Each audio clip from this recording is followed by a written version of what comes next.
everyone. Just wanted to come in while I'm on a long car ride. So I'm not going to be looking at the camera at all, just so that I can drive safely. I also wrote the title by using the voice. So stay safe out there. But just want to chime in because I wanted to do a video last night about, in response to PWCC's response that was a few hours later after eBay removed them. I think it was like it was over 5,000 listings in the span of a couple hours after eBay had made that announcement, and PWC had their defense and whatnot. So I wanted to break that down. So I'm going to adjust that one, and then two, with MLB after 70 years going with Topps, which is kind of crazy news and kind of interesting to see where the market is, because it's going to Fanatics, who really isn't much of a player in the card collectible market.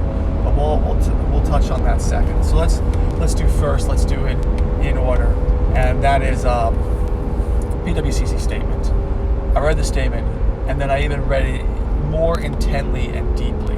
Now, for those, I explained this in when I've gone after Nat Turner and PSA with how they've handled everything since March of this year.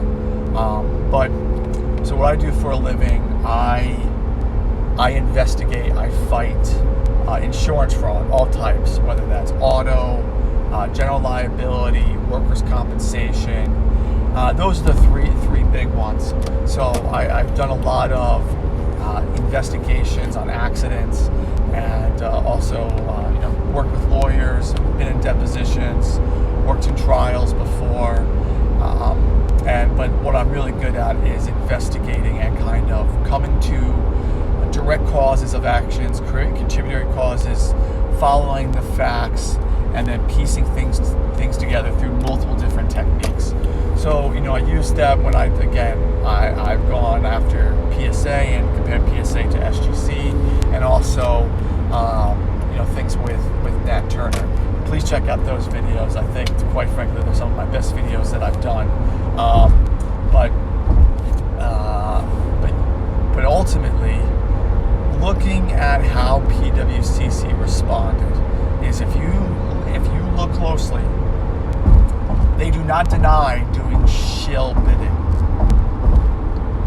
They note that they follow eBay's practices, regulations, and rules. But again, they do not deny shill billing. I do not think that is a coincidence. So that raises an eyebrow.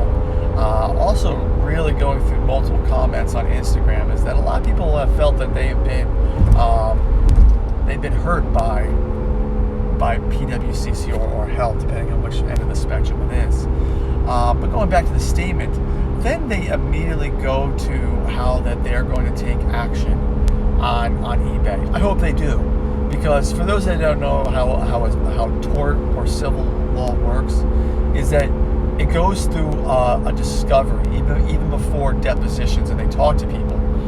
So PWC is going to have to give over evidence to eBay's defense counsel if it went that far. And honestly, as someone that actually, I sell very little on eBay. I do sell under eMove cards if you want to check out some listings.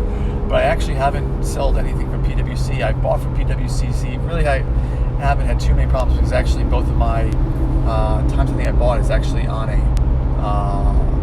best offer or buy it now type of. But nevertheless, I hope that PWC is that stupid. I think eBay would say that. And again, as someone that I feel is neutral myself, I would really love to see what comes out, because that becomes public record.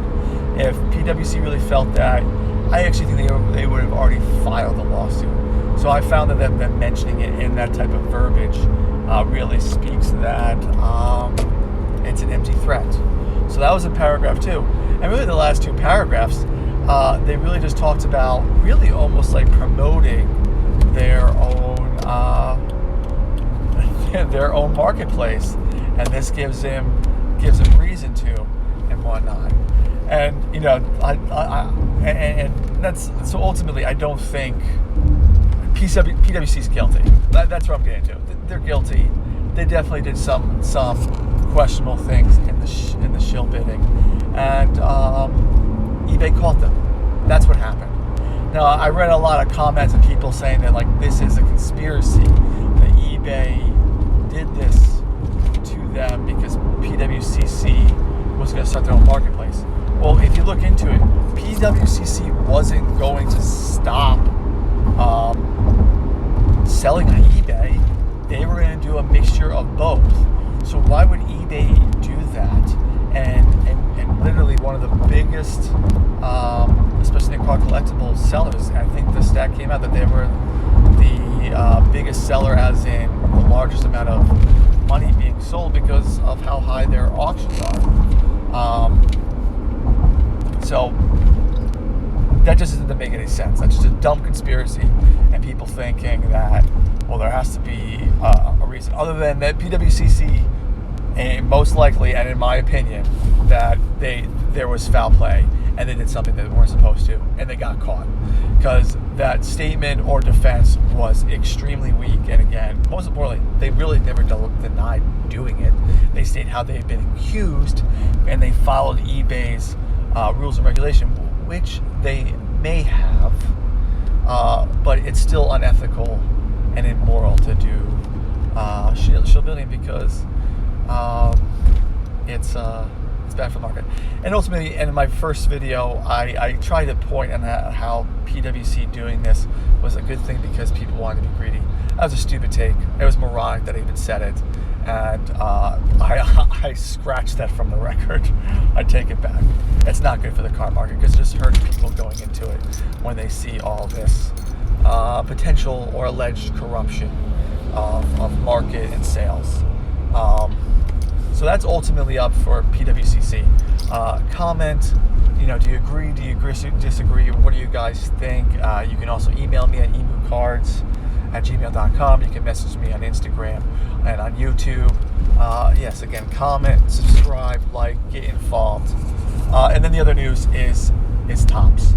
Now, on this channel and multiple, I have recommended, because I have a position in myself in buying MUDS. MUDS is the acquisition firm that bought out Topps, and the ticker will soon be Topps. So I find it rather interesting that Topps is getting out of baseball. There could be multiple things into it. My personal opinion is maybe Topps is getting out of this because maybe baseball market is not as hot as the market.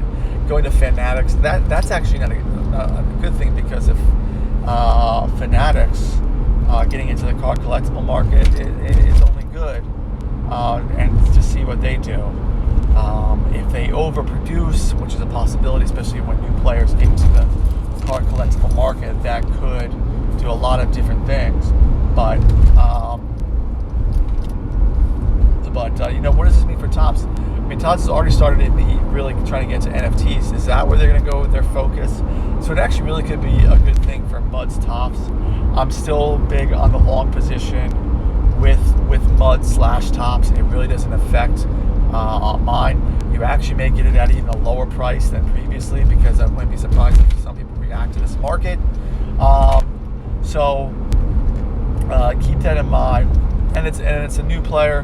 It's just sad for the nostalgia. 70 years with Topps, and for a long time, all the way up until 1981, Topps had the entire baseball market. Pretty much how Panini has both basketball and football. So it's really interesting. It's big news. So what are you guys' thoughts on that? Comment, like, subscribe on YouTube. Let me know what you think. And yes, I will see everyone soon. Be safe. Take care. Bye-bye.